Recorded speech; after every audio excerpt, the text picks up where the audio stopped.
हरियाणा की हर अपडेट के लिए बेल आइकन दबाएं और सब्सक्राइब करें STV हरियाणा न्यूज। नमस्कार, प्राइम टाइम डिबेट में आपका स्वागत है। आपके साथ मैं हूं खालिद हसन। हरियाणा सरकार कल यानी शुक्रवार को प्रदेश का बजट पेश करने जा रही है। कोरोना काल के बाद सुस्त अर्थव्यवस्था में जहां जान फूंकने की कोशिश होगी, तो वहीं महंगाई जैसे चुनौतियों से निपटने की भी चुनौती होगी। साथ ही स्वास्थ्य और शिक्षा के क्षेत्र को और बेहतर करने पर भी फोकस होगा। लेकिन इस वक्त की सबसे बड़ी चुनौती किसान आंदोलन है, जिससे निपटने के लिए भी सरकार कोई बड़ी घोषणाएं कर सकती है। उम्मीदें कई हैं, लेकिन सरकार के पिटारे में क्या है वो कल खुलने के बाद पता चलेगा। लेकिन पहले आप ये रिपोर्ट देखिए और फिर चर्चा की शुरुआत करेंगे।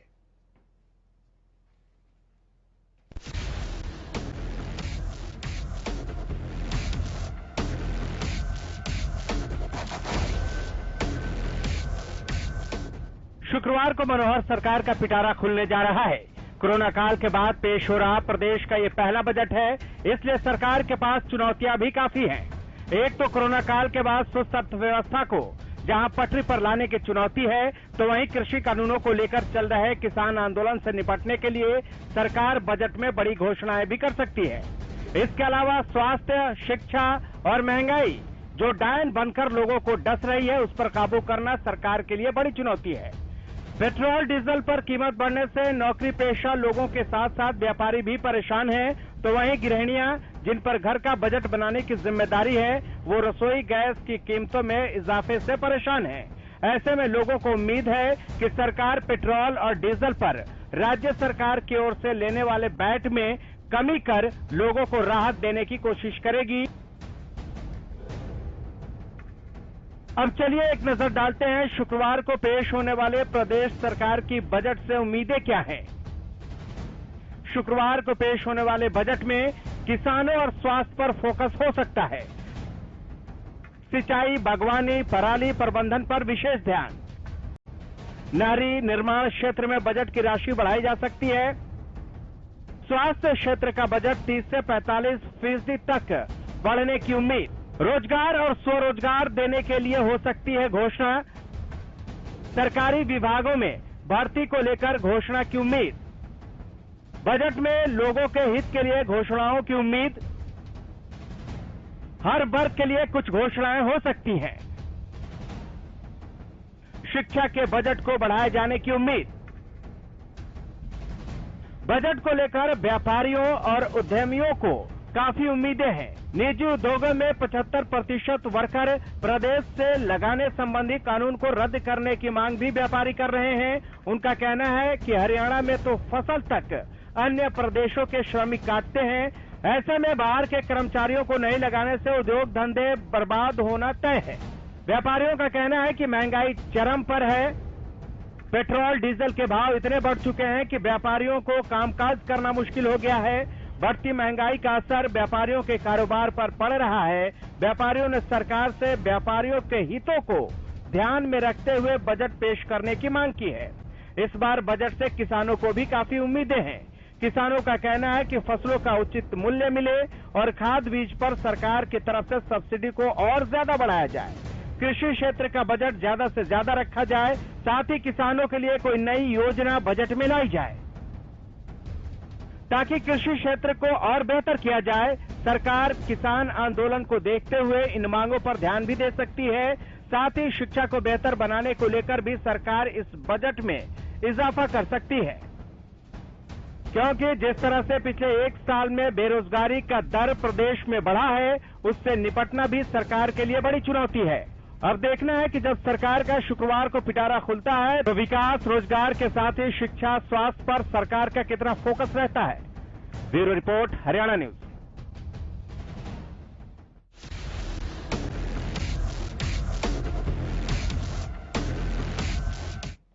तो हरियाणा सरकार शुक्रवार को बजट पेश करने जा रही है। महामारी कोरोना वायरस को ध्यान में रखते हुए हरियाणा सरकार का इस साल का बजट अब तक का सबसे महत्वपूर्ण बजट है। महामारी की वजह से अभूतपूर्व मानवीय और आर्थिक संकट देखने को मिला है। इस साल के बजट को अर्थव्यवस्था को पटरी पर लाने के लिए भी महत्वपूर्ण माना जा रहा है। इसके पहले तो मैं अपने आदरणीय नरेंद्र मोदी जी का, जिन्होंने पिछला ये बजट हमारे देश के लिए पेश किया, वो बहुत ही बेहतरीन बजट पेश किया। इतने कोरोना टाइम से निकलने के बाद भी एक बेहतरीन बजट की पेशकश की। और मैं वही आग्रह करूंगा अपने हरियाणा सरकार से, जो हरियाणा सरकार के, हमारे हरियाणा के अंदर जो भी इंडस्ट्रीज हैं, छोटी इंडस्ट्रीज हैं, MSME इंडस्ट्रीज हैं, जिसमें कोरोना के अंदर बहुत हद तक इन्होंने अपने लेबर को देने के लिए हर तरह से सहा है, काफ़ी कुछ सहा है इन्होंने। और मैं चाहूँगा कि इनको मैक्सिमम छूट जो दे सके सरकार इस टाइम में, इसमें छूट मिलनी चाहिए, ताकि आने वाले टाइम के लिए अपने आप को ये पैरों पर खड़े हो सके, इंडस्ट्री सारी उन खड़ी हो सके और अपने देश को आगे बढ़ाने में ग्रोथ पैदा कर सके। किसी भी सरकार, किसी भी देश के लिए सबसे मेन आधारभूत ढांचा, अगर मैं आज के सिनेरियो में मान के चलता हूँ, तो दो चीज़ें होती हैं, चिकित्सा और शिक्षा। तो मैं यही मान के चलूँगा कि हरियाणा सरकार को ज़्यादा से ज़्यादा गवर्नमेंट हॉस्पिटल्स, और जो ऑलरेडी गवर्नमेंट हॉस्पिटल सेटअप है उनमें ज़्यादा से ज़्यादा बेड्स की सुविधा, उनमें ICU की सुविधा, उनमें डायलिसिस, उसमें क्रिटिकल केयर, ट्रॉमा केयर, इन सब की फैसिलिटीज़ के लिए एक ज़्यादा से ज़्यादा बजट पास करना चाहिए। शिक्षा के क्षेत्र में ये आधारभूत संरचना है। ये अगर भारत को उन्नत करना है, हरियाणा को उन्नत करना है, तो शिक्षा एक मेन चीज़ है जिसको ये इसका असर बहुत जल्दी दिखाई नहीं देता। इसके लिए इंफ्रास्ट्रक्चर बनाना होगा, इसके लिए अच्छे स्कूल बनाने होंगे, अच्छे टीचरों की भर्ती करनी होगी, और इसके लिए मैक्सिमम जो बजट जिस तरह से चिकित्सा के लिए, एग्रीकल्चर के लिए और चीज़ों के लिए है, इस मतलब पूर्ण रूप से इसमें पैसे खर्च करने पड़ेंगे और देखभाल करनी पड़ेगी। अच्छे जो मतलब संस्थापक सदस्य हैं, अच्छे जो टीचर्स हैं, अच्छा जो मतलब इसकी देखरेख करने वाले जो हमारे मतलब गवर्नमेंट के जो उच्च अधिकारी हैं, वो समय समय पर इसकी जांच करें। बजट होना चाहिए जो हमारी रसोई अच्छे तरीके से चले। पेट्रोल सस्ता करो, डीजल सस्ता करो, गैस सस्ती करो, सब्जियां तभी सस्ती होंगी। आपने इतना महंगाई कर रखी है तो कहाँ से होगा सब चीज सस्ती। बजट इस प्रकार का होना चाहिए जिस चीज़ से हमें रेगुलर बेनिफिट्स मिले। जैसे हमारे पास कोई सरकारी व्हीकल है, व्हीकल के अंदर पेट्रोल की बात करें, पेट्रोल के दाम आप देख लीजिए, जब कांग्रेस सरकार थी, कांग्रेस सरकार के अंदर 45 रुपये लीटर हमारे को पेट्रोल मिलता था, तो आज ही उसी को कच्चे तेल की कीमत आज भी हमारे पास 35 रुपये के लगभग है, और उसी को सरकार वेट लगा के या सरकार के अंदर रोजगार पैदा करके वो 91 रुपये में बेच रही है। 91 रुपये कुछ पैसे के अंदर हो गया है, वो सबको भुगतना पड़ रहा है इसमें। चाहे वो एक स्टूडेंट की बात करें, चाहे हम किसी भी पर्टिकुलर बंदे की बात करें, तो सबको इसमें चर्चा की शुरुआत से पहले आपको आज का सवाल दिखा देते हैं, जो आज हमने सवाल पूछा था। सवाल यह है कि क्या सरकार किसानों को मनाने के लिए बजट में कोई बड़ी घोषणा कर सकती है? अगर आपका जवाब हाँ है तो यस टाइप करके भेजिए, और ना है तो नो टाइप करके जो नंबर फ्लैश कर रहा है उस पर भेज दीजिए, क्योंकि कार्यक्रम के अंत में हम इसका जवाब भी आपको दिखाएंगे।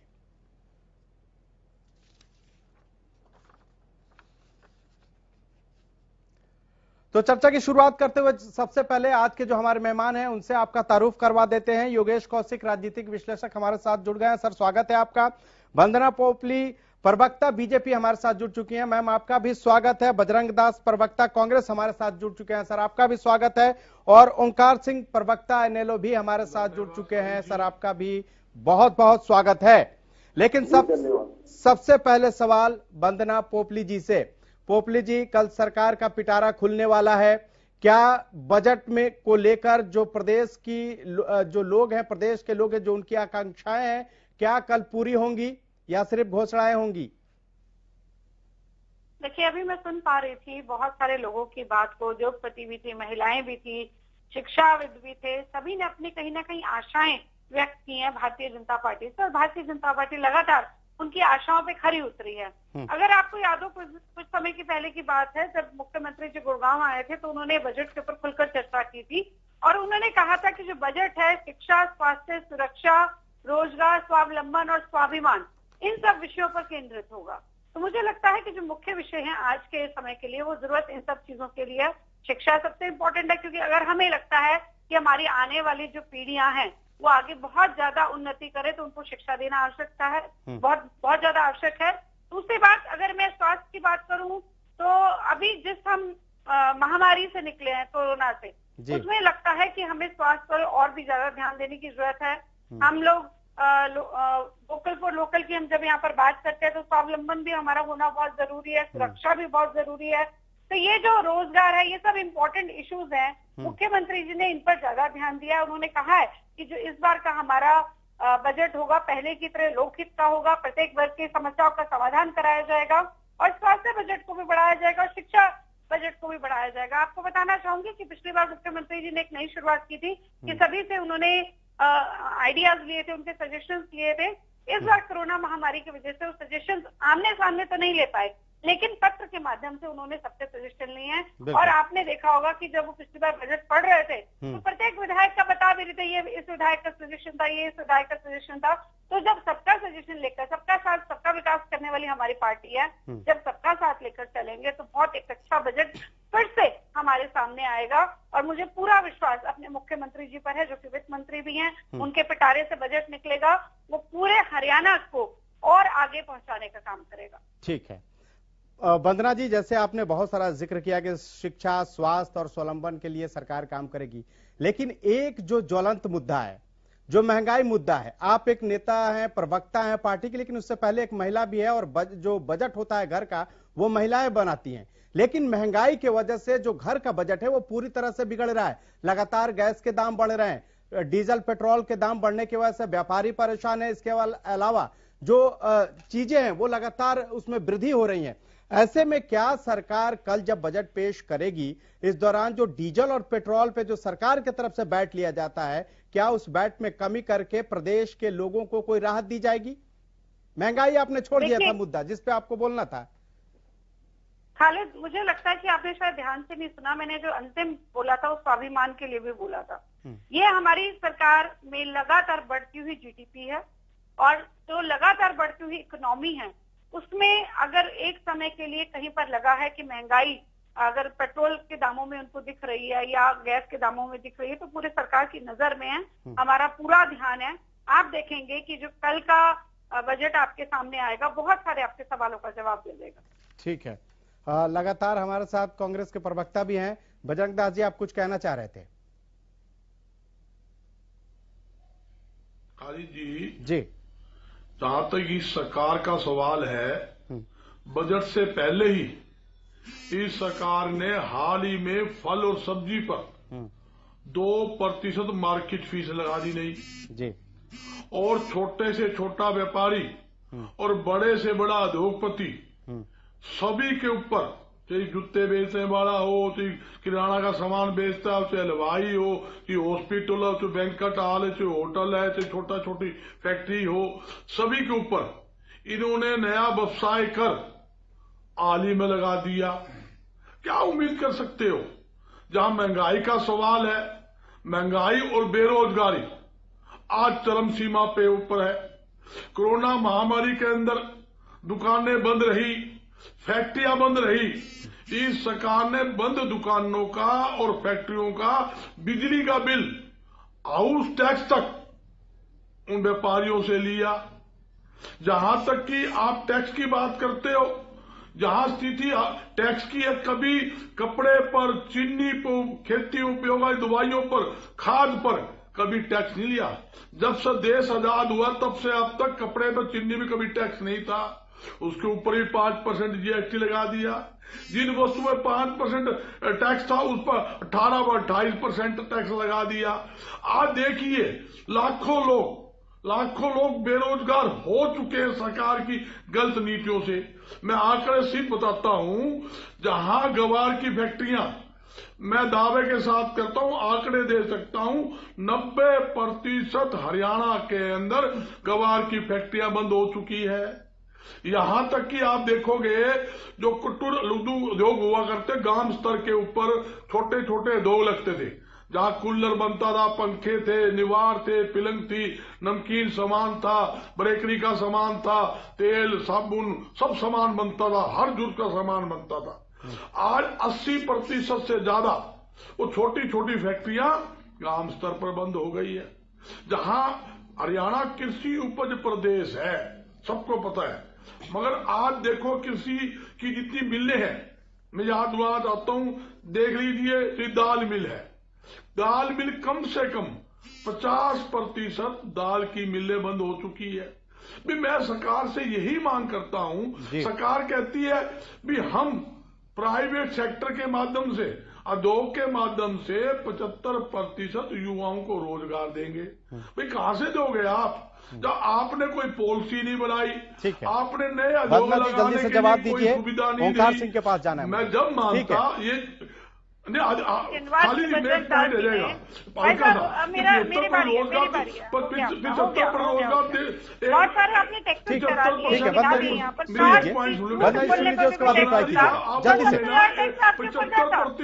ये टैक्स वो टैक्स आप यहाँ पर बता रहे हैं, इंडस्ट्रीज बंद हो गई है। आपको मालूम है कि अभी दुष्यंत चौटाला जी ने खड़े होकर बताया कि एक भी इंडस्ट्री जो है हरियाणा से बाहर नहीं गई है। और राजस्थान में किसकी सरकार है? वहाँ पर 498 इंडस्ट्रीज जो है वो राजस्थान से जा चुकी है। उसका जवाब आप देंगे? हरियाणा में बैठे तो अच्छे जाएंगे। विधानसभा में चलते हैं। मैं प्रैक्टिकल आदमी हूँ, मैं फील्ड का आदमी हूँ, मैं आंकड़े नहीं, मैं फैक्ट्री में फैक्ट्रियों के नाम दे सकता हूँ आपको। ठीक है। ओंकार सिंह जी भी लगातार हमारे साथ बने हुए हैं।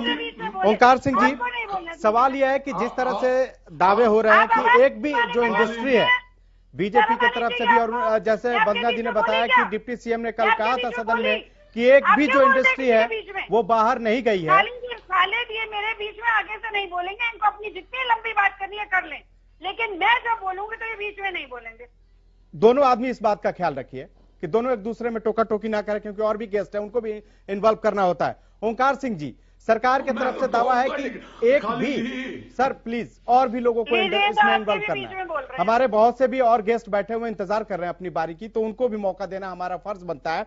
ओंकार सिंह जी, सरकार की तरफ से दावा है कि एक भी इंडस्ट्री नहीं गई है, लोगों को 75% रोजगार दिया जाएगा। आप क्या कह रहे हैं? आपको क्या लगता है? और कल जो बजट आने वाला है उससे क्या उम्मीदें हैं आपकी?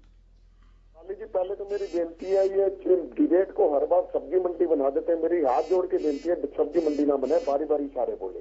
और दूसरा मैं आपको बताना चाहता हूँ, आज इस सरकार के अंदर किसान, व्यापारी, उद्योगपति, विद्यार्थी, सारा हर एक वर्ग परेशान है।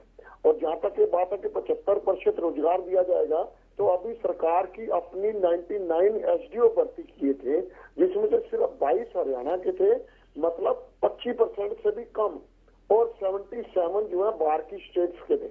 ये लोग सिर्फ बातें करते हैं। 75% ये रोजगार की बातें तो कर रहे हैं, प्राइवेट इंडस्ट्री देगी, लेकिन प्राइवेट इंडस्ट्री को हरियाणा में लाने के लिए इन्होंने क्या प्रयास किए? क्या उसको कोई जमीन सस्ती दी? क्या सब्सिडी दी? क्या इलेक्ट्रिसिटी दी उसको? क्या उसको सामान सस्ता दिया? क्या मशीनरी पे सब्सिडी दी? ये प्राइवेट इंडस्ट्री को प्रोत्साहित करेंगे तभी तो प्राइवेट इंडस्ट्री हमारे हरियाणा में आएगी। और हरियाणा में आके अगर वो 75% रोजगार हरियाणा वालों को देगी, तो पहली बात तो यह है कि उसको इसके लिए प्रिपेयर करना पड़ेगा। ये बात तो ये कह रहे हैं 75% का हमने रूल लागू कर दिया। पहली बात तो सुप्रीम कोर्ट ही इसको रिजेक्ट कर देगा, क्योंकि पहले भी आंध्र प्रदेश और तमिलनाडु 2 स्टेट्स ने लागू किया था। ये जनता को सिर्फ धोखा देने की बात करते हैं, बात धरातल पे नहीं करते। अपनी हरियाणा सरकार की जो नौकरियां हैं उनमें तो हरियाणा का प्रतिनिधित्व तो दे नहीं रहे। वहां तो गुजरात के लोग आके नौकरी कर रहे हैं। और प्राइवेट इंडस्ट्री वालों से ये आशा करते हैं कि प्राइवेट इंडस्ट्री वाले 75% लोग हरियाणा के रखेंगे। अब मैं बजट की बात करना चाहूंगा।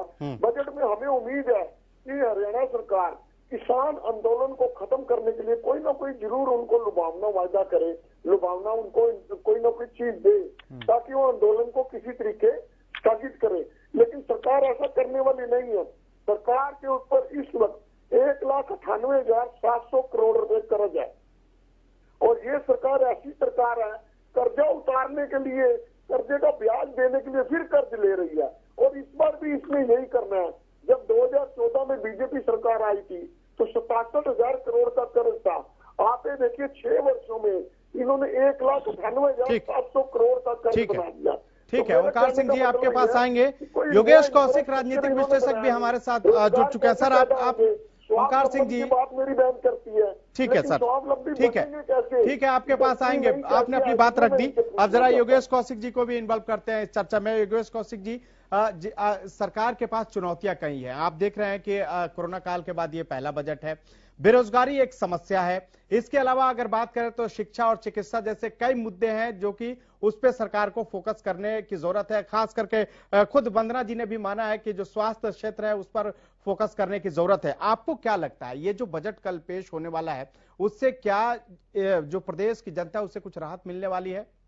टैक्स को लेकर किस तरह के सरकार कुछ रिबेट दे सकती है? मैं 2-3 चीजें स्पष्ट कर देना चाहता हूं। मैंने कल जो विधानसभा में बातचीत हुई है उसमें सबको सुना है। उस सुनने में एक बात तो मेरी समझ में ये आई है कि सरकार ये मान के चलती है कि ये जो किसानों का आंदोलन है ये कुछ नहीं है, ये सिर्फ बकवास है, ढकोसला है, बाहर के ऐसे ही लोग आके बैठे हुए हैं। क्लियरली बोला है बहुत लोगों ने, ये मतलब मैं नहीं बोल रहा हूं, मतलब रूलिंग पार्टी ने बोला है सबने, ठीक है। नंबर 1, इसका मतलब जो अभी इनेलो के जो प्रवक्ता बोल रहे थे वो बिल्कुल ठीक कह रहे हैं कि उनको कुछ मिलने वाला नहीं है, ठीक है, किसानों के लिए कोई ज्यादा राहत नहीं मिलेगी। अब आते हैं हम जो हमारी शिक्षा की बात है और जो स्वास्थ्य की बात है। शिक्षा और स्वास्थ्य मैं ये मान के चलता हूं कि किसी भी देश के लिए बहुत जरूरी चीज है, ठीक है। और उस देश के लिए इनके लिए एक उदाहरण अपने बिल्कुल बगल में है, लेकिन वो उसको मानेंगे नहीं, उसको फॉलो नहीं करेंगे, उसको सुनेंगे नहीं, और वो है दिल्ली, ठीक है। दिल्ली ने बहुत अच्छा काम किया है, इसमें कोई दो राय नहीं है, और उसको प्रेज करके अगर कोई मेरा पड़ोसी अच्छा काम कर रहा है तो मुझे कर लेना चाहिए, ठीक है, वो नहीं मानेंगे उसको भी। मैं उसके रीजन 2-3 गिनवा देता हूं। होता क्या है, बजट में क्या पास करते हैं लोग कि इतने स्कूल और बनाएंगे या इतने स्कूल और अपग्रेड करेंगे। स्कूल अपग्रेड कर दिए आपने या स्कूल बना दिए आपने, वहां तक ठीक है, वहां पे टीचर नहीं है, वहां पे साइंस के लिए प्रयोगशालाएं नहीं है, ना स्कूलों में है ना कॉलेजेस में, आज के दिन नहीं है। यहां हमारे गुड़गांव के बगल में बच्चियों ने ताला लगा दिया था स्कूल के अंदर, ठीक है। क्यों लगा दिया था? क्योंकि स्कूल में टीचर नहीं थे। तो ऐसी जहां पे व्यवस्था हो चुकी हो वहां पे मैं क्या उम्मीद करूंगा कि बिल्डिंग खड़ी करके और बस स्कूल चल गया? नहीं चलेगा। अब मैं गुड़गांव का हूं, गुड़गांव का ही उदाहरण दे देता हूं। एक सरकारी अस्पताल हुआ करता था हमारे बगल में ही, जहां हमारा स्टूडियो है इसके बिल्कुल बगल में है, पैदल का 2 मिनट का रास्ता है। उसका कोई प्लान नहीं किया गया। वो हार्ट ऑफ द सिटी था, जो कि पूरे गुड़गांव की पहुंच में था, पुराने गुड़गांव की पहुंच में था, उसका कुछ नहीं किया गया। वो अस्पताल अब बंद हो चुका है, ठीक है। अगर इनकी सीरियसनेस नजर आती तो 6 साल से ये है। अच्छा, उसके अलावा ऐसा भी टाइम आया है कई बार कि एम्बुलेंस के अंदर तेल नहीं है, एम्बुलेंस का ड्राइवर नहीं है। तो मैं कैसे मान के चलूं कि इन दोनों मामलों पे भी सरकार सीरियस है। अब मैं एक चीज मान सकता हूं बीजेपी की कि परेशानी में तो है, इसमें कोई दो राय नहीं। और परेशानी में सिर्फ हरियाणा स्टेट नहीं है, पूरा देश परेशानी में है। इकोनॉमिकली आप आंकड़ों को चेक कीजिए, इकोनॉमिकली हम बर्बादी की तरफ जा रहे हैं। मुझे ये डाउट है, मैं ईमानदारी से कह रहा हूं, कहीं कोई कॉमर्शियली जो होती है वो कोई इमरजेंसी ने डिक्लेयर ना करनी पड़ जाए, क्योंकि बैंक को आप सारी चीजें बेचने पे लग रहे हैं। इसका मतलब आपके पास अपना कोई मास्टर प्लान नहीं है जहां से आप आगे कर सकें कुछ। ठीक है वंदना जी, कोई है मास्टर प्लान? जी, सबसे पहले मैं एक एक करके जवाब दे देती हूँ। ओंकार सिंह जी ने 2 यहाँ पर मुद्दे उठाए। एक उन्होंने मुद्दा उठाया कर्ज का। सबसे पहले उसी का जवाब दे देती हूँ। मैं आपको बताना चाहूंगी कि 2014 में जब हमारी सरकार आई तो हमारे ऊपर, हरियाणा के ऊपर 60,000 करोड़ का कर्जा नहीं था, जो कि हुड्डा साहब बार बार बताते हैं, कांग्रेस बार बार बताती है। 60,000 कर्जा नहीं था, बल्कि 97,000 करोड़ कर्जा था। 27,000 करोड़ जो कर्जा है वो बिजली कंपनी का था। आपको मालूम है उस पर कितना इंटरेस्ट जा रहा था? 13 से 14% इंटरेस्ट जा रहा था। हमने क्या किया, उसको मेन कर्जे के साथ मर्ज किया, बिजली कंपनियों से कर्ज हटाया, और उसके बाद जो हमारा जो परसेंटेज है तकरीबन 60% पर आ गई, और हमने 2700 करोड़ रुपया बचाया उससे। ये काम हमने किया। ये छुपाने का काम, आंकड़े छुपाने का काम कांग्रेस की सरकार किया करती थी। दूसरी बात, यहाँ पर उन्होंने कंपनीज को लेकर पूछा कि कंपनीज के लिए क्या किया जा रहा है। आपको मालूम है ईज ऑफ डूइंग बिजनेस में हम पूरे देश में 30वें नंबर पर है, और नॉर्थ इंडिया में नंबर 1 पर है। कहाँ से आ गए? बिना कुछ करे आ गए। आप बोलने को तो बोल देते हैं, बोलने में तो बहुत आसान है कि क्या किया क्या किया, लेकिन सुनने की बारी आती है तब सुनते नहीं है। जब ईज ऑफ डूइंग बिजनेस में हम नॉर्थ इंडिया में नंबर 1 पर है, पूरे देश में 30वें नंबर पर हैं, तो आप इस चीज को समझ सकते हैं हमने क्या क्या किया था। सबसे पहले हमने सिंगल रूट सिस्टम हम लेकर आए, जिसमें 20 डिपार्टमेंट है इंडस्ट्रियल से रिलेटेड है, उनको एक जगह लेकर आए। सारी क्लियरेंस हमने कहा कि हम 45 दिन में दे देंगे, और ये जो सारी फैसिलिटीज है स्टार्टअप इंडिया हमने स्टार्ट किया, प्रधानमंत्री मुद्रा योजना हमने स्टार्ट की, किसके लिए की? ताकि इंडस्ट्रीज एस्टैब्लिश हो। इसका एक बहुत बड़ा कारण है कि एक भी इंडस्ट्री हरियाणा को छोड़कर नहीं गई है, अभी तक यहाँ पर बनी हुई है। दूसरी बात, यहाँ पर अभी कह रहे थे योगेश कौशिक जी, शिक्षा की बात करें, स्वास्थ्य की बात करें, आप कह रहे हैं शिक्षा स्कूल खोल दिए जाएंगे। बिल्कुल नहीं, हमने तो कभी नहीं कहा कि हम सिर्फ स्कूल खोलने पे ध्यान देंगे। हमने इंफ्रास्ट्रक्चर पे ध्यान दिया, या फिर हमने ध्यान दिया है कि वो जो बेसिक एजुकेशन बच्चों को मिलनी चाहिए। सक्षम योजना क्या थी कि बच्चों को ऐसी चीजें जो पिछले बार भी वंदना जी 400 प्ले स्कूल खोलने की बात हुई थी, उनको सिखाई जाए। एक बार मैं बात पूरी कर लूं, फिर आप बोलिएगा। वो सिखा दी जाए, उसके बाद वो 8 के आगे के एग्जाम दे, यानी कि जो बेसिक शिक्षा है उनको मिलनी चाहिए। इसके अलावा आपको बताना चाहूंगी 1487 वरिष्ठ माध्यमिक स्कूल को स्मार्ट स्कूल में बदला जाएगा। 119 अंग्रेजी माध्यम स्कूल आपको बदला कितना गया हो चुकी है। जो टीचर्स हैं, मुझे आपकी आवाज नहीं सुनाई दे रही, जो टीचर्स हैं वो अप्लाई कर चुके हैं इंग्लिश मीडियम स्कूल के लिए, और बहुत जल्दी वो इंग्लिश मीडियम स्कूल में आ जाएंगे और इंग्लिश मीडियम स्कूल अलग से बन जाएंगे। पूरी प्रक्रिया उसकी चल रही है। तो ये हमारा काम है जो हम शिक्षा के स्थान पर भी करें। जल्दी से बजरंग दास जी, हमें ब्रेक पे जाना होगा। जल्दी से वंदना जी के सवालों का जवाब दीजिए जो अभी बता रही थी, खाका जो बता रही थी अपनी सरकार की। मैं खाका की बात कर रहा हूं। खाली जी इन्होंने बताया कि हमारा सिंगल विंडो सिस्टम हमने लागू किया। एक भी सिंगल विंडो सिस्टम के अंदर किसी को एनओसी मिली हो तो हम बैठे आपके सामने। नाम का सिंगल विंडो सिस्टम जरूर है। उद्योगपति अपना लाइसेंस लेने के लिए साल तक चक्कर काट रहे हैं दफ्तरों के अंदर। ये हालात तो इस सरकार का है। सरकार ने हैपनिंग हरियाणा बनाया, गुड़गामा के अंदर विदेशी कंपनियों को बुलाया, पड़ोसी राज्यों के उद्योगपतियों को हरियाणा में बुलाया, करोड़ों रुपए खर्च किए, पूरे गुड़गामा को चमकाया। एक भी उद्योग हरियाणा में नहीं लगा। जहां शिक्षा की बात करते हो, कम से कम 1000 से ज्यादा सरकारी स्कूल पिछले साल के अंदर बंद हुए हैं। कहां शिक्षा की बात करते हो?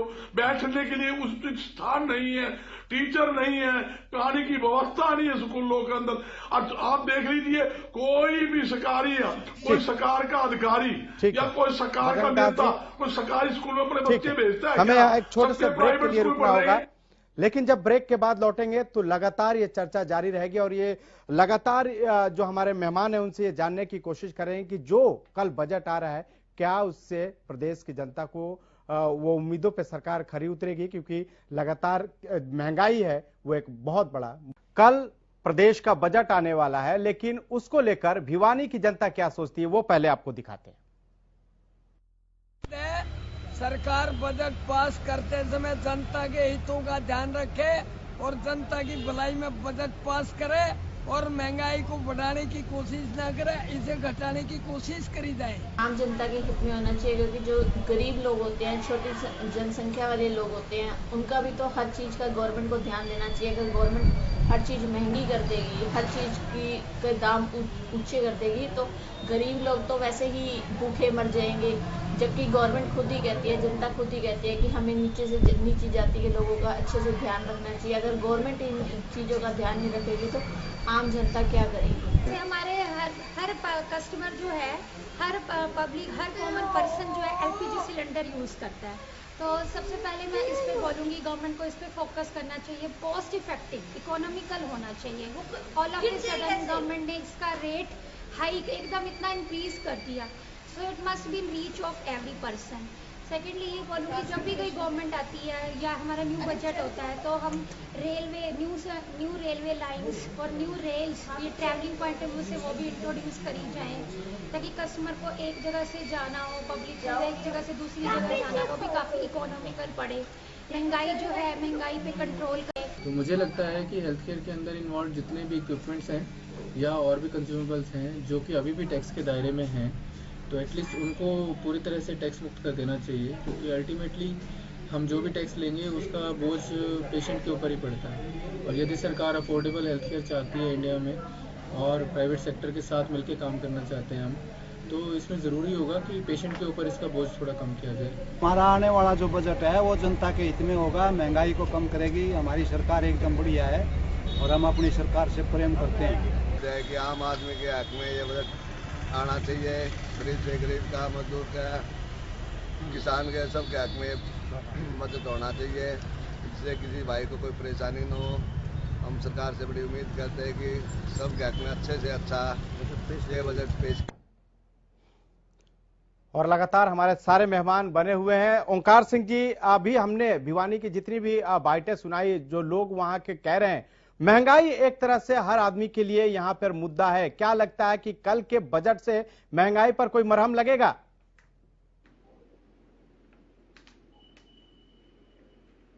ओंकार सिंह जी, आवाज मिल रही है? हाँ जी, मिल रही है। अभी जो हमने जितनी भी बाइटें सुनाई, जो लोगों की प्रतिक्रिया सुनाई कल के बजट को लेकर, सबने एक ही बात कहा कि महंगाई कम होना चाहिए। तो क्या आपको लगता है कि सरकार कुछ और कदम ऐसा उठाएगी जिससे कि लोगों को राहत मिल सके? खाली की सरकार से उम्मीद तो कोई नहीं है, लेकिन फिर भी हम उम्मीद तो करते हैं कि सरकार को ऐसा कदम उठाना चाहिए। आज किसान, व्यापारी, उद्योगपति, विद्यार्थी सारे ही परेशान हैं। मैं अपनी बहन वंदना पोपली जी की बात सुन रहा था, ये कहते हैं कि सरकार शिक्षा, स्वास्थ्य और स्वावलंबन के ऊपर जोर दे रही है। तो शिक्षा के ऊपर भी आना चाहता हूँ। शिक्षा पे इनका बजट पहले के मुकाबले में कितना बढ़ेगा? और दूसरा, इन्होंने मेडिकल एजुकेशन जो मात्र 80,000 रुपए में एक डिग्री एमबीबीएस की मिल जाती थी, उसके लिए इन्होंने 10 लाख एक साल रुपए का खर्च कर दिया। 4 साल में व्यक्ति 40 लाख रुपए का लोन लेगा और उसकी 15-20 साल की आयु लोन उतारने में ही लग जाएगी। और जहां तक स्वावलंबन का सवाल है, ये तो बताएं स्वावलंबी हमारे को बनाएंगे कैसे? नई इंडस्ट्री में इन्होंने 75% वैकेंसियों का प्रावधान तो कर दिया, लेकिन अभी आपने देखा एसटीओ की 99 वैकेंसियां निकली थी, जिसमें से मात्र 22 वैकेंसियां हरियाणा की थी। और ये क्या उम्मीद रखते हैं कि प्राइवेट सेक्टर वाले कैसे 75% इनको नौकरियां दे देंगे? फिर प्राइवेट सेक्टर वाले नौकरियां तो तभी देंगे जब नया कोई उद्योग स्थापित होगा। नया उद्योग स्थापित करने के लिए क्या ये आधारभूत ढांचा तैयार किया इन्होंने? क्या उसको अपनी तरफ आकर्षित कर पाएंगे? ये मैं अपनी बहन से पूछना चाहूंगा। ठीक है, वंदना जी जवाब दीजिए जल्दी से। देखिए, बीच में ये थोड़ा कनेक्शन कट हुआ था, मुझे इनका प्रश्न नहीं समझ आया है। अगर ये आधारभूत ढांचे की ये कह रहे हैं कि आप कैसे स्वावलंबन बनाएंगी, लोगों को स्वावलंबी कैसे बनाएंगी? देखिए, कोई उसका इंफ्रास्ट्रक्चर है, आधार है कोई? मैं आपको बता देती हूँ। स्वावलंबी बनाने के लिए मुझे लगता है कि पिछली जितनी भी सरकारें थी उसमें किसी ने भी इस तरफ प्रयास नहीं किया कि कौशल विकास किया जाए। हम बहुत सारी चीजों की बात कर लेते हैं कि हमने लोगों को क्या दिया, लेकिन एक बेसिक चीज जो है, किसी भी अगर हमें जनता में जो सबसे इम्पोर्टेंट है वो लगता है कि कौशल विकास होना चाहिए। अगर मैं हरियाणा की बात करूँ तो हरियाणा में अधिकतर जो लोग हैं खेती करते हैं, और पिछले 10 साल की बात करूँ तो बहुत सारे लोगों ने अपनी जमीन बेच दी, और जमीन बेचने के बाद वो पैसा उनके पास आया, उसके बाद उनकी लाइफ चेंज हुई। लेकिन एक बहुत बड़ी चीज ये है कि जब उस जमीन के पैसे, बेचे हुए पैसों से ज्यादा लंबे समय तक नहीं चला जा सकता। तो हमारे जो युवा है वो कहीं ना कहीं प्राइवेट जॉब्स की तरफ गए, और प्राइवेट जॉब्स के लिए सबसे इम्पोर्टेंट है कि उनमें कौशल होना चाहिए। और कौशल विकास के लिए मेरी सरकार लगातार प्रयत्न कर रही है। आपने देखा होगा, हमने पलवल में यूनिवर्सिटी भी खोली है, और इस तरह के जितने भी कौशल विकास के कार्य है वो करवाए जा रहे हैं, वो सबसे इम्पोर्टेंट है। और मेरी सरकार इस दिशा में बहुत गंभीरता से काम कर रही है। हम ये बात नहीं करते कि छोटे समय के लिए हम क्या सामने ले आए कि 5 साल बाद हमें जनता के बीच में जाना है, हम कोई ऐसी शो शाह वाली कोई चीज दिखा दें। हम दीर्घकालिक चीजें लेकर चल रहे हैं जिसका असर आने वाले लंबे समय तक पड़े। अगर हम मुख्यमंत्री जी की बात करें, सभी चीजों को डिजिटलाइज कर रहे हैं ताकि करप्शन जो है वो बिल्कुल खत्म हो जाए। तो इसका एक बहुत बड़ा कारण है कि हमें लगता है कि हम ये सत्ता में बने रहने के लिए नहीं कर रहे, हम हरियाणा की जनता की भलाई करना चाहते हैं, इसलिए ये सब कर रहे हैं। ठीक है, योगेश कौशिक जी। देखिए, ऐसा है, मुझे ना सबसे बड़ी समस्या तो ये होती है कि लोगों को नॉलेज नहीं होती और वो बोलते रहते हैं। पहली बात तो मैं वंदना जी ने जो बोला कि 97,000 करोड़ का कर्ज छोड़ के गई थी सरकार, मैं इनसे एग्री कर लेता हूं। 97,000 करोड़ कर्ज बना 50 साल में, ठीक है, और 1 लाख करोड़ कर्ज बढ़ा दिया सिर्फ 6 साल में। ये तो इनकी काबिलियत है। अब मैं आता हूं दूसरी बात पे। इंफ्रास्ट्रक्चर का मतलब क्या होता है, जरा डिक्शनरी खोल के चेक कर ले तो ज्यादा अच्छा रहेगा। अब मैं कौशल विकास की बात करता हूं। ये शब्द जो है ना, नए नए शब्द ढूंढ के नई कहानी बना के वो लोगों के बीच में डालते हैं। आज से 40-50 साल पहले के बात कर रहा हूं मैं आपको।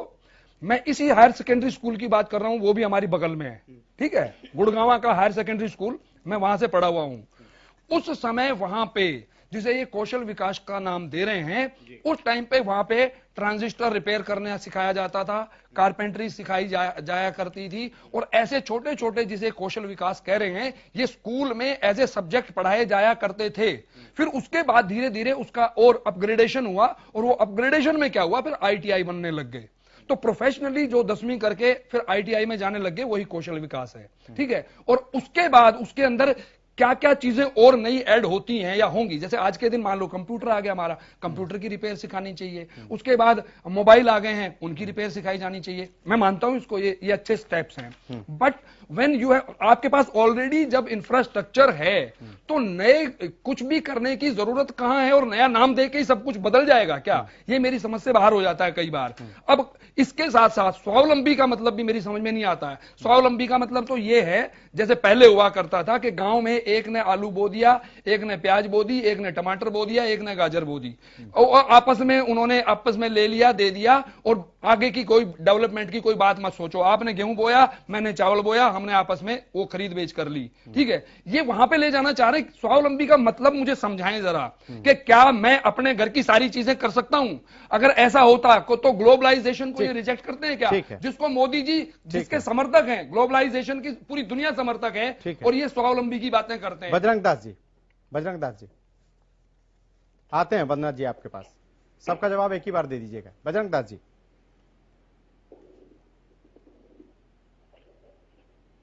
सुविधा देने की बात है, लोगों को रोजगार देने की बात है। मेरी सरकार से एक ही मांग है, सरकार को चाहिए भाई प्रदेश के अंदर ज्यादा व्यापार व उद्योग को बढ़ावा मिले, उसके लिए सरकार को पॉलिसी बनानी होगी।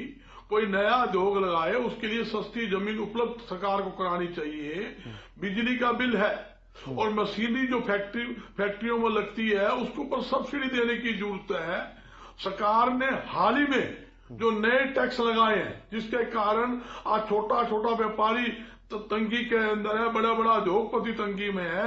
जैसे मार्केट फीस लगाई, सब्जी फलों पर महंगाई बढ़ी, उसी प्रकार इन्होंने व्यवसाय कर लगाया, उससे बड़ी भारी दिक्कत लोगों को आ रही है। इस फैक्ट्री राज को बढ़ावा मिल रहा है, तो सरकार को ये जो बढ़ाए हुए कर रहा है, उनको वापिस लेने की जरूरत है, ताकि लोगों को रोजगार। बद्रीनाथ जी, क्या सरकार ने जो टैक्स बढ़ाया है वापस लेंगे? इस बजट में राहत देने के लिए सरकार लेगी वापस?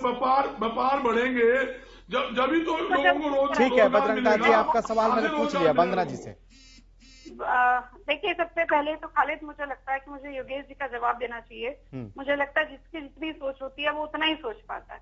स्वावलंबी का ये मतलब पूछ रहे थे मेरे से, स्वावलंबी का मतलब मुझे लगता है कि इनको ये समझना होगा कि आप किस समय की बात कर रहे हैं कि पहले गांव में सेल्फ सफिशिएंट हुआ करते थे, सब कुछ वहीं पर मिल जाता था, वहीं पर जो है घड़े बनाने वाला भी होता था, लोहे के औजार बनाने वाला भी होता था। आप उस समय में चले गए। अरे मैं आपको बताना चाहती हूँ, जो ग्लोबलाइजेशन की आप बात करें, मैं उसी के अंदर आपको बताती हूँ स्वावलंबी क्या होता है। जब भी हम ट्रेड प्लस कब कहलाए जाते हैं, जब हम एक्सपोर्ट ज्यादा करें और इम्पोर्ट कम करें, बाहर से हमारे पास सामान कम आए और हम ज्यादा सामान बाहर बेचें, तब हम ट्रेड प्लस होते हैं, तब हम कहेंगे हम स्वावलंबी हैं। ऐसा नहीं है कि हम सब कुछ यहीं पर कर सकते हैं। ऐसा होता तो हम तेल ही निकाल लेते ना, हमें जरूरत क्या थी तेल के रेट इतने बढ़ते। मैम मुझे तो लगता है कि स्वावलंबी का मतलब है कि वो अपने पैरों पे खड़ा हो सके, मुझ पे अपना जीवन यापन कर सके। बैठा करो यहाँ पे, बोलने से पहले सीख लिया करो कुछ। इम्पोर्ट कम, ये जवाब अपने पॉलिटिशियन भाई को तो दे देना, मुझे मत दो। योगेश कौशिक जी, मानती हूँ बहुत सारे रोल करने पड़ते हैं आपको, कभी कहीं पर कभी कहीं पर। आप भी रोल ही कर रहे हो, मुझे पता है, आप भी रोल ही कर रहे हो, मुझे मालूम है। आपको भी पता है गैस सिलेंडर का क्या रेट है, पेट्रोल का क्या रेट है। स्वावलंबी का मतलब क्या है? इंफ्रास्ट्रक्चर की हिंदी करके बता दो जरा मुझे। आपके पास डिक्शनरी होगी इंफ्रास्ट्रक्चर की हिंदी बता दो, उसके बाद बात करूंगा मैं। बदला जी प्लीज। चुप रहना होगा, उसके लिए चुप रहना होगा ना। मैं कह रहा हूँ डिक्शनरी खोल के इंफ्रास्ट्रक्चर का मतलब बता दो, और 97,000 और 1 लाख करोड़ का मतलब बता दो। चैनल को रेगुलर देखते हैं, उनको मालूम है आपका बिहेवियर किस तरह का है। मैं सच बोलता हूँ, आपको तकलीफ होती है। एक एक करके प्लीज। अरे बोलती मैं रही थी, तकलीफ आपको ही, तभी तो पहले कांग्रेस को होती थी, तब आप कांग्रेस में थी, आज बीजेपी को होती है, बीजेपी में हूँ। चीजें अलग है इसमें कौशिक जी, वो बातें अलग हैं। जिस बात के लिए हम चर्चा करने के लिए बैठे उसके तकलीफ होती थी जब मैं बोलता था। आप वंदना बोबली से बात नहीं कर रहे, आप भाजपा की प्रवक्ता से बात कर रहे हैं। सुनिएगा मत। अरे आप मेरी बात का जवाब देने की बजाय अपने प्रवक्ता कांग्रेस का और उनका इनेलो का दे दो जवाब। योगेश जी मैंने आपसे कोई सवाल नहीं किया है, मैंने अपना एनालिसिस दिया है। नहीं बोली, ठीक है, एक एक करके नहीं बोली, आप बोली तकलीफ आपको हुई। वंदना जी मुद्दे पे बोलोगे तो तकलीफ होगी, कौशिक जी। झूठ आप पॉलिटिकल बोलो, पार्लियामेंट में बोलो, विधानसभा में बोलो। ठीक है ओंकार सिंह जी, किसान भी एक मुद्दा है, क्या इस बजट सेशन में किसानों के लिए भी सरकार कुछ ला सकती है? कुछ उम्मीदें किसानों की भी है, क्या उस पर खरी उतरेगी? खाली जी किसानों के लिए तो इन्होंने 2-4 दिन पहले ही 2% स्टाम्प ड्यूटी एग्रीकल्चर लैंड के ऊपर बढ़ा दी है। लाना तो बहुत दूर की बात है, जो रजिस्ट्री 3% और 5% में गांव के क्षेत्र में होती थी। नेचुरल है, गांव के क्षेत्र में किसान ही जमीन खरीदेगा या बेचेगा, कोई उद्योगपति तो जाएगा नहीं वहाँ पे इन्होंने 3% की बढ़ाकर 5% कर दी और पुरुषों के लिए 5% की 7% कर दी।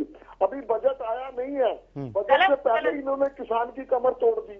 फिर डीजल का प्रयोग किसान ज्यादा करता है और आज डीजल और पेट्रोल में होड़ लगी है कि आगे कौन चलेगा। मेरे को कोई उम्मीद नहीं है सरकार बजट के अंदर किसानों के लिए कुछ प्रावधान करेगी। हाँ, ये जरूर हो सकता है कि आज हमारे कर्जा 1,98,700 करोड़ है और ये हो सकता है 2.5 लाख करोड़ का हो जाए। और ये जो पैसे फालतू लेंगे ये बेकार की चीजों पे, कोई बेसिक संरचना के ऊपर, आधारभूत संरचना पर, मेरे भाई कहते इंफ्रास्ट्रक्चर के ऊपर यहाँ यूज नहीं करेंगे ताकि नई इंडस्ट्री आए, नए उद्योग आए, लोगों को रोजगार मिले। ये सिर्फ और सिर्फ वेस्टेज करना जानते हैं। सरकारी धन की लूट खसूट लगी है, इनके पीछे लूट खसूट कर रहे हैं। अपने समय का नहीं बताना ओंकार सिंह। ठीक है बजरंग दास जी, पानीपत एक हैंडलूम हब है। एक मिनट आ रहे हैं। बजरंग दास जी, पानीपत जो है एक हैंडलूम हब है, लेकिन कोरोना की वजह से वहां व्यापारियों को भारी नुकसान हुआ है। उनको भी उम्मीद है कि इस बार अगर जो बजट आ रही है उसमें कुछ उनको राहत दी जाएगी। क्या आपको लगता है कि उनको भी कुछ राहत मिलने वाली है इस बजट से? उम्मीदें बहुत है। देखिए, उनको राहत देना बहुत जरूरी है। उनके अरबों रुपए का नुकसान कोरोना के समय में हुआ और मैं आपको स्पष्ट करना चाहता हूं, आज पानीपत हैंडलूम की बात कर रहे हो, टेक्सटाइल हब है ये, पूरा उत्तरी भारत नहीं पूरे एशिया के अंदर पानीपत हैंडलूम का ये टेक्सटाइल का हब है। मगर आपको मैं ये बताना चाहता हूं, वहां पर भी लाखों लोग बेरोजगार हो चुके हैं। घरों के अंदर छोटी छोटी जो फैक्ट्रियां हुआ करती, कम से कम 30-35% वहां उद्योग पानीपत के अंदर बंद हो चुके हैं। आपने देखा पिछले दिनों एक्साइज ड्यूटी लगा दी कपड़े के ऊपर, आपके सामने है, कपड़े पर टैक्स 5% लगा दिया। तो महंगाई तो ऑटोमेटिक बढ़ रही है, सेल कम होती जा रही है, प्रोडक्शन कम होता जा रहा है, फैक्ट्रियां बंद होती जा रही है, जिसके कारण लाखों लोग बेरोजगार हो रहे हैं। पानीपत जो हैंडलूम का मामला है, टेक्सटाइल का मामला है, सरकार को जल्दी से जल्दी इनको इस बजट में छूट देनी चाहिए। हरियाणा सरकार ने 4 साल पहले एक घोषणा की थी भी हम टेक्सटाइल हब बनाने जा रहे हैं। आपको पता होगा हरियाणा का जो कॉटन है हरियाणा के अंदर ही बिकेगा, सरसा हिसार के अंदर कहीं न कहीं हम टेक्सटाइल हब बनाएंगे। 4 साल हो गए मुख्यमंत्री जी ने घोषणा की हुए, आज तक वो टेक्सटाइल हब बनाना तो दूर की बात, वो जगह की निशानदेही भी सरकार नहीं कर पाई है कि हम कहां लगाएंगे। इस सरकार से क्या विश्वास करें? ये घोषणा की सरकार है, एक भी रियायत ये ठीक है, वंदना जी से ही पूछ लेते हैं। वंदना जी, घोषणा की सरकार है, व्यापारी को, उद्योगपति को, सिर्फ वादे होते हैं, को, मजदूर को, किसान को नहीं दिया। ठीक है, बोलिए बजरंग दास जी। बजरंग दास जी यहाँ पर आप ही बोल रहे क्या? सबको चुप करा दो, आप ही बोल लेना, बाकी सबको चुप करा दो। आपने एक ही बात सीख रखी है, चुप करवा दो। सरकार फिर भी नहीं आएगी। ऐसा मत बोला करो, आप थोड़ा लैंग्वेज ठीक करो। बारी आप प्रश्न मेरे से है। ठीक है वंदना जी, प्रश्न मेरे से है, मैं जवाब दे देती जल्दी से। आपने ट्रैक्टर हब की बात करी, 26 जनवरी को आपने बना तो किया तो दिल्ली को ट्रैक्टर हब। आप हमसे आप कह रहे हैं, लेकिन आपने क्या किया वो भी तो देख लीजिए। सबसे बड़ी बात यहाँ पर ओंकार सिंह जी जमीन के बारे में बात कर रहे थे। यहाँ पर उन्होंने कहा कि इतने जो है बढ़ा दिया टैक्स, वो बढ़ा दिया टैक्स। तो आपको बताना चाहूंगी कि कृषि भूमि को अलग से चिन्हित करने की बात करी है, मुख्यमंत्री, वो उन्होंने नहीं बढ़ा दिया बंदना जी। मैंने कहा 2% सब्जी फल पे मार्केट फीस लगाई। मैं गलत बोलता हूँ बताओ? ठीक है, व्यवसाय करने लगा दिया, आज छोटे छोटे दुकानों को लूटने का अपने काम किया, वो लगा दिया। वो क्या होता है? नोट वो ये बताइए, ये मैंने जो बताया मैं गलत बोल रहा हूँ? आप उसको स्पष्ट करिए। जो मैंने जवाब दिया आप कहते हो हम छूट दे रहे हैं, हम रियायतें दे, आप नहीं, आप गुमराह कर रहे हैं। खराब है, आप दूसरों के बीच में बोलते हैं। आदत छोड़ो आपकी आदत मैं जानता हूँ, आप गुमराह करते हो, आपके पास कोई जवाब होता नहीं है। अब वो लगा दिया, क्या वो क्या होता है? मैं आंकड़े दे रहा हूँ, मार्केट फीस आपने नहीं लगाई, वो बताइए नहीं लगाई क्या? मैं आप पर प्रूफ दे रहा हूँ। नहीं तो डिबेट का क्या फायदा है इसमें, बताइए, इनको चुप कराइए। ठीक है, बोलिए वंदना जी, बोलिए। डिबेट की आप गलत बात कर रहे हो, डिबेट की बात क्या कर रहे हो? वो लगा दिया, क्या वो लगा दिया? मैं बोल रहा हूँ मार्केट फीस लगाई आपने 2%। आप दोनों मुद्दे पे नहीं आना चाहते, मुद्दे पे नहीं आना चाहते, टाइम क्यों की कर रहे हैं आप लोग? प्लीज बजरंग दास जी, आपके सवालों का जवाब ले लेते हैं ना सर। बजरंग दास जी प्लीज बोलिए। वंदना जी, नई सरकार तुम्हारी अब ना आती, 10 साल नहीं आएगी आगे, खड़े होकर चिल्ला लो तब भी नहीं आएगी। मेरी बारी में अब मत बोलना। यहाँ पे आपने देखा होगा कि हेल्थ पर भी बहुत सारे प्रश्न चिन्ह लगाए गए कि हेल्थ फैसिलिटीज की क्या बात कर रहे हैं। आपको याद होगा कि जितने भी लोग हैं उनको कैशलेस ट्रीटमेंट देने का काम हमारी सरकार ने किया। हमारी सरकार ने जो स्टंट हुआ करते थे, इतने महंगे लगाया करते थे, गरीब जनता को लूटने काम करते थे, वो सस्ता किया। मैं रेवाड़ी से आती हूँ, मेरा जो यहाँ पे सिविल हॉस्पिटल है, आपको घुमा गया आप वो मैंने 2 सवाल पूछे आपके खाली जी, इसे मैंने 2 सवाल पूछे खाली जी, उसका जवाब लो आप। इसे यूं पूछो 2% मार्केट फीस इन्होंने हाल ही में लगाई है, वो जवाब तो लो इनसे। वो कहाँ बात घुमाए, कहाँ ले गए? व्यवसाय कर उसका जवाब, ठीक का जवाब तो ठीक है, ठीक है, जवाब ठीक है, ठीक है। बजरंग दास जी, वंदना जी से पूछ लेते हैं। वंदना जी बता दीजिए, बोल दीजिए, जो 2% टैक्स लगा है व्यापारियों का, बोल दीजिए, बता दीजिए। किसान को लगाया, उसका जवाब ही नहीं है। ठीक है, ठीक है। ये जो तुम्हारा रॉबर्ट कौशिक जी, जो गठबंधन, कौशिक जी, अब ये पॉलिटिकल हो, प्रदेश की जनता को क्या चाहिए इससे नहीं उम्मीद है, ये पॉलिटिकल डिबेट हो गया। लेकिन कौशिक जी सवाल एक ही है, आप दोनों जवाब नहीं देना चाहते, आप दोनों ही जवाब देना नहीं चाहते, दोनों ही जवाब देना नहीं चाहते। जब सवाल कुछ और होता है तो आप लोग घुमा के कहीं और ले जाते हैं। मैं आंकड़े दे रहा हूँ। ठीक है, मैंने आपके आंकड़े रखे थे वंदना जी के पास, लेकिन उन्होंने जवाब ही नहीं दिया, जवाब ही नहीं दिया। वो कह रही मैं नहीं दूंगी जवाब, तो इसमें क्या कर सकते हैं? तो दूसरे गेस्ट के पास भी तो जाना होगा ना सर। ठीक है कौशिक जी, ठीक है सर। कौशिक जी, एक शिक्षा भी बहुत बड़ा मुद्दा है, खास करके जो 12वीं के छात्र हैं उन्होंने ये मांग की है कि स्मार्टफोन सरकार उन्हें दे, क्योंकि अभी भी बहुत जगह पे ऑनलाइन पढ़ाई हो रही है और स्मार्टफोन नहीं होने की वजह से उनको परेशानी हो रही है। क्या सरकार को इस तरह की सुविधाएं, टैब हो या स्मार्टफोन हो, इस तरह की सुविधाएं मुहैया करानी चाहिए छात्रों को?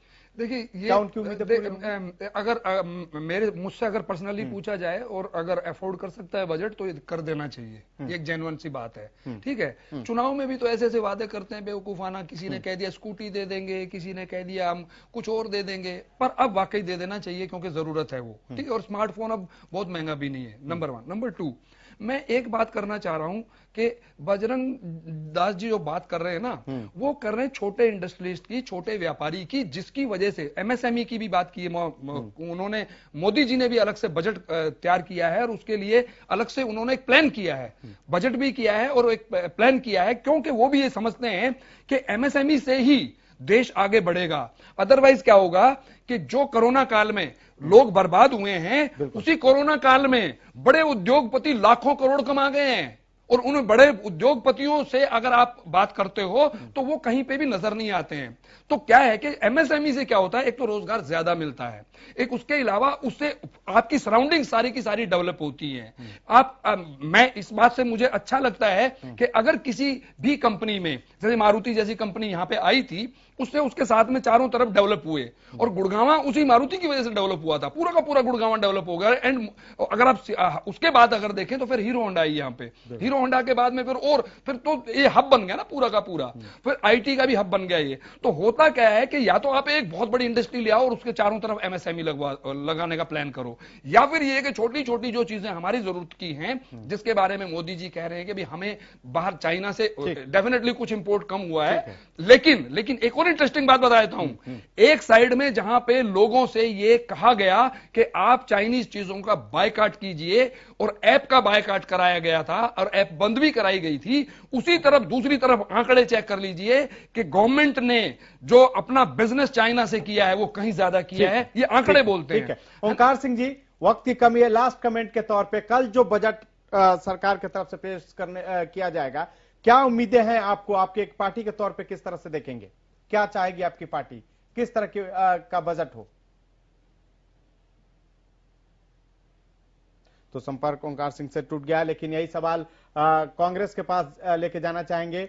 बजरंग दास जी, कल लास्ट कमेंट के तौर पे कल जो बजट आ रहा है उससे आपकी क्या उम्मीदें हैं, पार्टी की क्या उम्मीदें हैं और जनता की उम्मीदें तो आप बताइए। जी, मैं तो सरकार से मांग करूंगा, इस बजट के अंदर प्रदेश के हर नागरिक को राहत देनी चाहिए, जिसमें व्यापारी, उद्योगपति, किसान, कर्मचारी, आम जनता को महंगाई से राहत मिले और बेरोजगारों को रोजगार मिले, ऐसा सरकार को बजट लाना चाहिए। ये मेरी सरकार से पर्सनली अपील है। मेरा मानना ये है कि बजरंग दास जी अपने पॉइंट ऑफ व्यू से ठीक कह रहे हैं, लेकिन वंदना जी की मैं एक बात को सपोर्ट कर सकता हूं कि इन हालात में जो सराउंडिंग्स हैं हमारी आज के दिन, जब 1 लाख करोड़ हमारा कर्ज बढ़ गया है इन 5-6 सालों में, तो मुझे नहीं लगता कि दे सकते हैं। ठीक है, प्रैक्टिकली नहीं दे सकते हैं, मेरा मानना है। क्या राहत मिलेगी कल लोगों को? देखिए, मुझे लगता है कि विरोध के लिए विरोध किया जाता है वो बात अलग है, लेकिन पूरे प्रदेश की जो उम्मीदें हैं वो भारतीय जनता पार्टी सरकार पर है।